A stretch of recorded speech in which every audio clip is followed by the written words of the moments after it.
नमस्कार मित्रों, उम्मीद है इससे पहले का वीडियो आपको पसंद आया होगा। अब पुनः हमारी एक किताब है चार युगों का रहस्य। इस पुस्तक में हमने जो है चार युगों के रहस्य के बारे में बताने का प्रयास किया है, जो हमने धर्म ग्रंथों में और साधु महात्माओं से, संतों से सुना है, और हमारे स्वयं का इसमें 65 वर्ष का अनुभव, क्योंकि समय एक पाठशाला होती है और अनुभव जो है वो गुरु होता है। तो उसी पर आधारित है। इस पुस्तक में कुछ यथार्थ पर है और कुछ धर्म ग्रंथों के आधार पर है। इस पुस्तक में जो है चार युगों के बारे में लिखा गया है: सतयुग, त्रेता युग, द्वापर युग और कलयुग।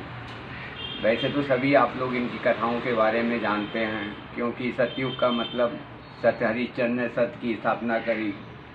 त्रेता युग का मतलब श्री राम ने जो है मर्यादा की स्थापना करी। द्वापर युग का मतलब श्री कृष्ण ने कर्मों को प्रधान बनाकर कर्म वर्क इज वर्कशिप, कर्म ही पूजा है, इसका नारा दिया।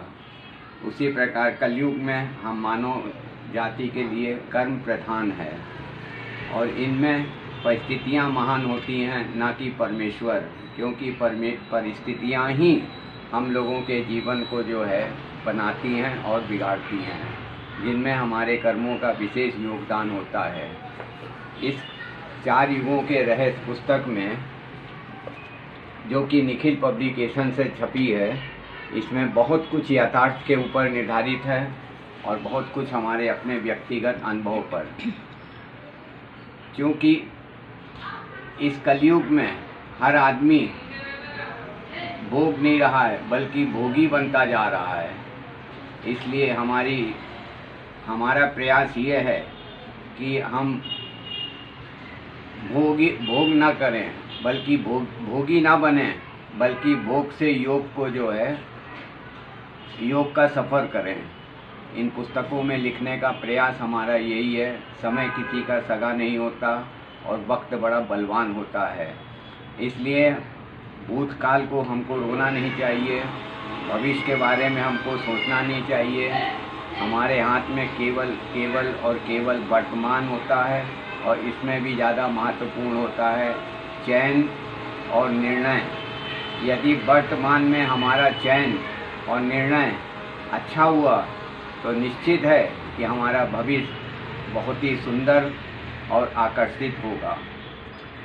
हर पुस्तक में हमने एक ही प्रयास किया है कि हर पुस्तक को हम अपने अनुभव और धर्म ग्रंथों के आधार पर हमने इन पुस्तकों पर काम किया है। पुस्तक खरीदना, पढ़ना, रखना ये महत्वपूर्ण नहीं होता है। महत्वपूर्ण होता है कि पुस्तकों के अंदर के लिखे हुए एक एक शब्द पर कोई भी एक शब्द अगर आपको समझ में आ गया तो हम सोचते हैं हमारा लिखना सार्थक है। क्योंकि रामायण, गीता जैसे ग्रंथों को हमने सैकड़ों बार पढ़ा, लेकिन हर बार उसमें कुछ ना कुछ एक नया अनुभव हमको प्राप्त हुआ। उसी तरह हमने भी यही प्रयास किया है कि हमारी पुस्तक एक बार दो बार पढ़ने में समझ में नहीं आएगी जब तक उसको गहराई से आप नहीं पढ़ेंगे। जैसे गीता में श्री कृष्ण ने कहा है कि 5 मिनट यदि कोई हमारी भक्ति कर ले तो हम उसको संपूर्ण फल देंगे, परंतु उस 5 मिनट को समझने में हमको 65 वर्ष लग गए। रामायण में लिखा है, निर्मल मन जन सो मोहि पावा, छल कपट मोहि छिद न भावा। सिर्फ एक चौपाई को हमने बचपन से आज तक सैकड़ों नहीं हजारों बार पढ़ा होगा, लेकिन अब हमारी वो चौपाई कुछ समझ में आई।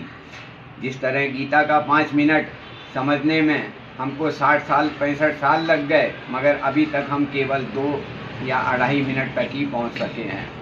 उसी तरह हमारी किताबों में भी यही बताने का प्रयास किया गया है। पुस्तकें पढ़ें नहीं, इसको पढ़ें और अपने जीवन में उतारें। M शर्मा जी, प्रकाशक निखिल पब्लिशर्स, इनसे आज तक हमारा कोई मौलिक परिचय नहीं हुआ, ना एक दूसरे के हम लोगों ने दर्शन किए, लेकिन हमें लगता है इस कलयुग में भी अभी सतयुग का कुछ अंश बाकी है, जिसकी वजह से एक पवित्र आत्मा दूसरे पवित्र आत्मा से मिली और देखिए देखते ही देखते इन्होंने हमारी 20-22 पुस्तकें छाप दी। इसलिए हम पुनः प्रार्थना करते हैं, हमारी पुस्तकों को पढ़िए, करिए, और यदि इसमें कुछ त्रुटियां निकलती हैं तो कृपया हमको बताने का प्रयास करें, क्योंकि आपके द्वारा सुझाया गया मार्ग हमको और आगे एक अच्छी और सुंदर कृति तैयार करने का अवसर प्रदान करती है। इसलिए निखिल पब्लिशर से छपी हुई ये 4 युगों का रहस्य आप इसको देखिए, समझिए और अपना सुझाव दीजिए। बहुत बहुत धन्यवाद आपका।